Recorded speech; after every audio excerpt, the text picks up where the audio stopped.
J-Bone here, and I've got everything you need to know before you watch this weekend's Formula 1 Azerbaijan Grand Prix that is always highly chaotic, which is why it's one of my favorite races every season. J-Bone! The Formula 1 Azerbaijan Grand Prix takes place this weekend on the Baku City Circuit in Baku, Azerbaijan, Earth, Solar System, Milky Way, Laniakea Supercluster, Universe. Before I go any further here, there's something that's always confused me and millions of other people when it comes to the country Azerbaijan, and I need to get to the bottom of it once and for all. Is Azerbaijan located in Europe or Asia? The reason I bring this up is because I always thought that Azerbaijan was situated in Asia, but the fact that its capital city Baku hosted the Formula 1 European Grand Prix in 2016 tells me that there must be more to the story. So I looked it up, and honestly, I ended with more questions than I started with, but here's what I found. Unlike with the general borders between all other continents, it's not easy to determine with the naked eye where Europe ends and Asia begins,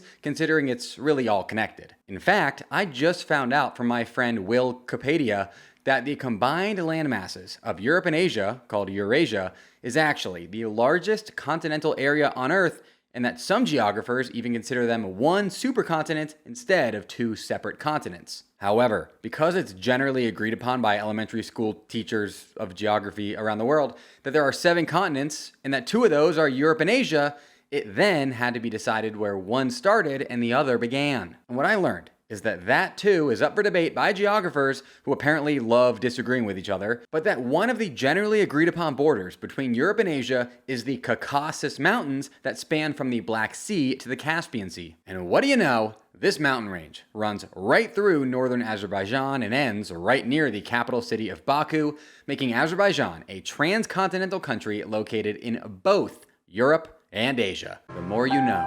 Bum, bum, bum, bum.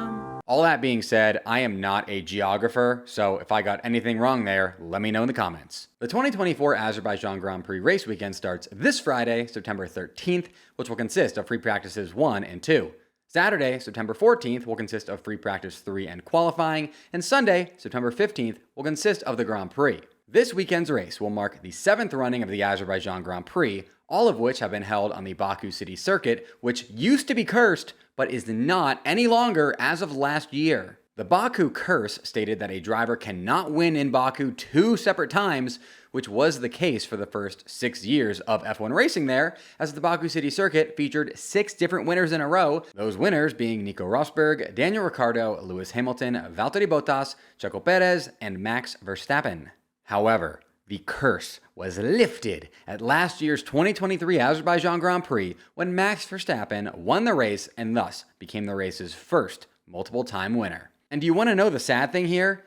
Max Verstappen was so dominant last year that some of you believed me when I said he was the one who broke the curse, when in reality, it was Checo Perez who broke it by taking home the dub in Baku last season. Now, those of you who didn't believe me were almost certainly already typing up angry comments telling me how wrong I was before I even got to that last sentence, and if I'm lucky, at least one of you will have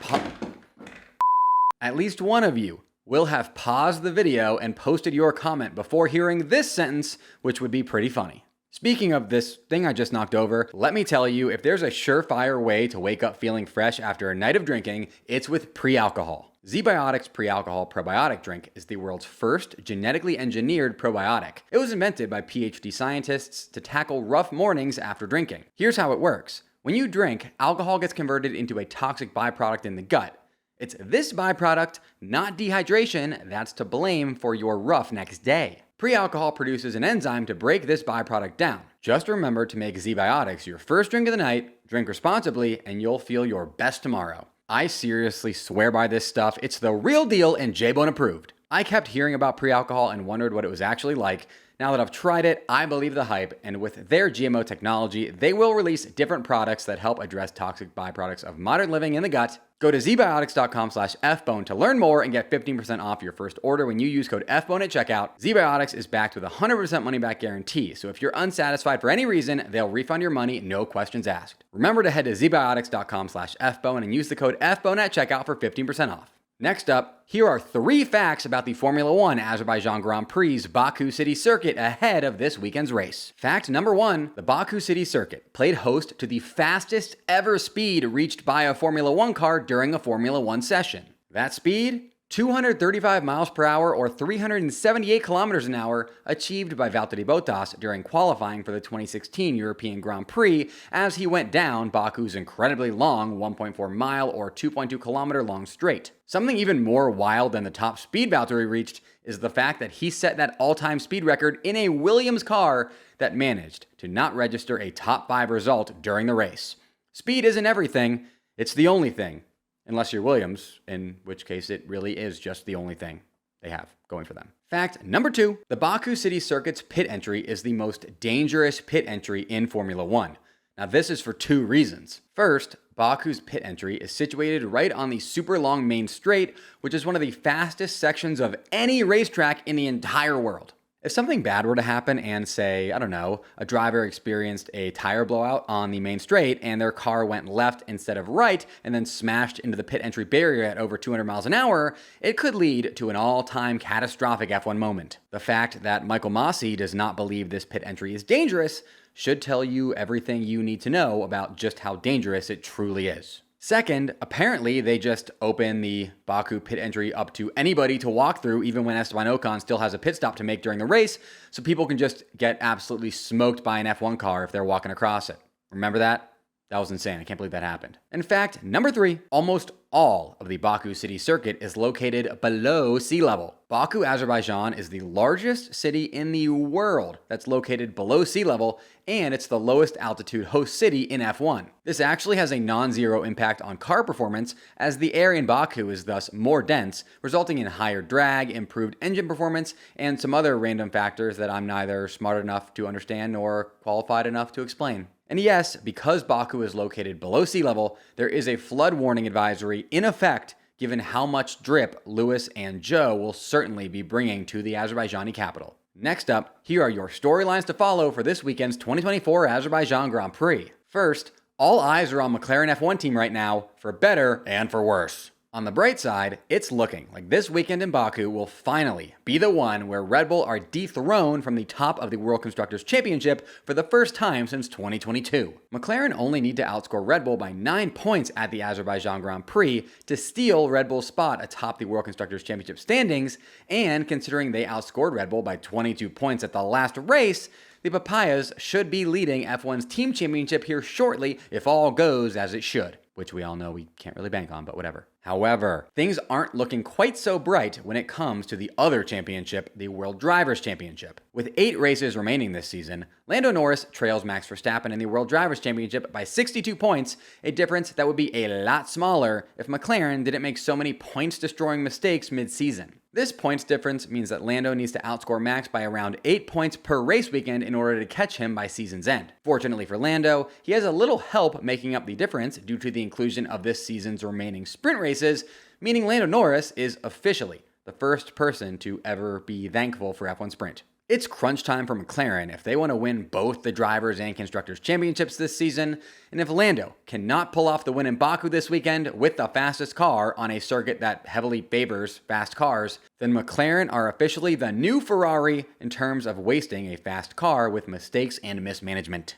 And when it comes to the whole Lando versus Oscar thing, if Baku's papaya rules, quote unquote, don't favor Lando Norris, then there is 100% a clause in Oscar Piastri's McLaren contract that states that he cannot be the victim of team orders. There's simply no other explanation behind why McLaren would throw away this incredible shot at a World Drivers' Championship more than they already have. Zach Brown is talking big game about McLaren being capable of winning every race for the remainder of the season, and surely he would not be that confident if they weren't going to kick off that possible winning streak with a win at their first opportunity, right? Right? How do you think McLaren are going to perform in Baku? Let me, J-Bone, know in the comments. Go comment right now. Also, like and subscribe. Next up, I wrote a Formula 1 song. Guess who's back? Back again. Oliver Behrman's back, replacing Magnussen. Due to Kevin Magnussen accruing 12 penalty points in 12 months, and thus becoming the first Formula 1 driver in the penalty points era to receive a one-race ban due to poor driving standards, Haas needed to replace Magnussen for the Azerbaijan Grand Prix. And despite the fact that we all wanted Haas to replace K-Mag with Nikita Mazepin for the lulls and the spins, We all knew who they were going to pick because it literally made all the sense in the world. Haas, of course, selected Oliver Bearman, who not only is one of their 2024 reserve drivers, but also is the driver who is literally under contract to drive for them full time next season. See how obvious that choice was? This worked out really well for Haas, if we're being honest, as they get to give their future driver race experience in a Haas car, something he otherwise would not have gotten until next season's first race. This experience will obviously serve him very well in the offseason as he prepares for his first season driving for Haas. As far as what we all can expect from Bearman in Baku, I'd say you should temper your expectations if you expect him to recreate the magic that he made in Saudi Arabia earlier this season when he replaced an appendicitis-stricken Carlos Sainz on short notice and finished P7 on debut for Ferrari. Why do I say this? Obviously because he'll be driving a Haas and not a Ferrari. However, we cannot forget that last year in Baku, Oliver Bearman became the first Formula 2 driver ever to log a perfect weekend clean sweep where he absolutely dominated by topping all 4 F2 sessions in the same race weekend. Is Bearman actually a demon in Baku who is going to fly through the grid and shock all of us by winning the race? I can't wait to find out.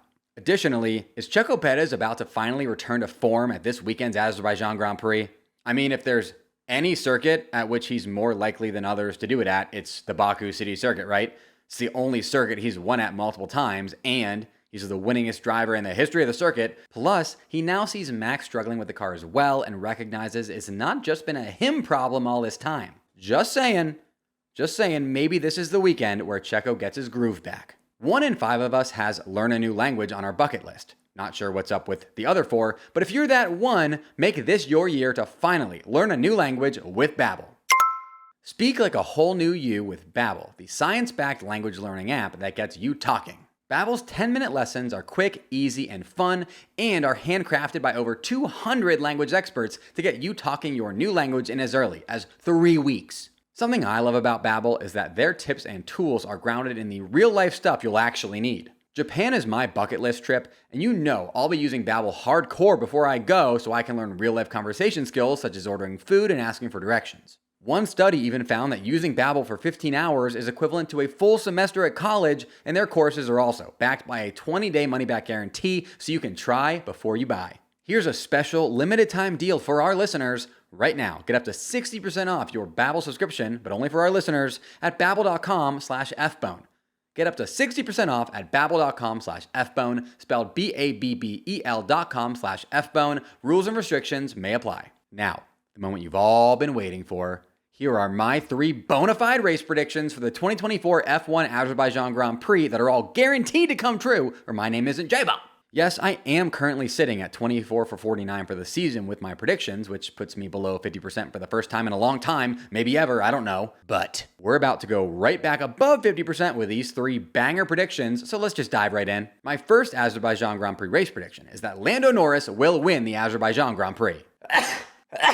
Put simply, Lando not only is in the fastest car at a circuit that favors fast cars even more than Tracy Chapman does, but he also has to win this race if McLaren want to seriously stake his claim to the 2024 World Drivers' Championship title. If McLaren aren't casting their stupid papaya rules by the wayside and putting the full force of their efforts and energy toward propelling Lando Norris to the top of the Azerbaijan Grand Prix podium so that they can make their dreams of a first World Drivers' Championships in 2008 a reality, then they either don't want it bad enough or they believe that future Oscar Piastri has a better chance at winning a World Drivers' Championship than current Lando Norris, and thus are punting on this season to keep Oscar happy. I don't believe either of these is the case, and that is why I think Lando wins in Baku this weekend. My second Azerbaijan Grand Prix race prediction is that neither Red Bull car will finish on the podium. Red Bull stink right now in a big way and are coming off a truly shocking performance that saw neither of their 2 cars finish in the top 5 at Monza, which I still can't believe actually happened given how dominant they were at the beginning of the season. Something is clearly broken at Red Bull right now, which is why I think they make it back-to-back races off the podium, which almost never happens to Red Bull in this regulations era, and also they won this race the last 3 times it was ran, so them not being on the podium is crazy. Honestly, if either Red Bull driver has a shot at a podium, it might be Checo, who is the most successful driver in the history of the Azerbaijan Grand Prix. Just saying. My third Azerbaijan Grand Prix race prediction is that Yuki Tsunoda will finish in the points after 3 straight races outside of them. Yuki always performs well in Baku and has finished in the points 2 of the 3 times he's raced there, with the only time he didn't finish in the points being that Sad yet hilarious instance where he was about to finish in the points, but then his rear wing fell apart and had to be duct taped together mid-race, which dropped him out of the top 10. I will never forget that visual. It was hilarious and sad. Because he's a big Baku guy, I like Yuki to break his pointsless streak and find the top 10 in Azerbaijan. Going off all that, here's my prediction for the top 5 finishers in the Azerbaijan Grand Prix with zero reasoning nor explanation. P5, Max Verstappen. P4, Carlos Sainz. P3, Charles Leclerc. P2, Oscar Piastri. And P1, Lando Norris. Special shout out to my top YouTube channel members, Joe Max's number 1 hater Snow, Brian Linton, Wolfsouls Racing, Waffalopicus, and David Hake. Mash that join button just below this video to get your name shouted out right here in future videos. Subscribe now so I can see you back here next week for my combination Azerbaijan Grand Prix recap and Singapore Grand Prix preview. And until then, folks, J-Bond! J-Bond!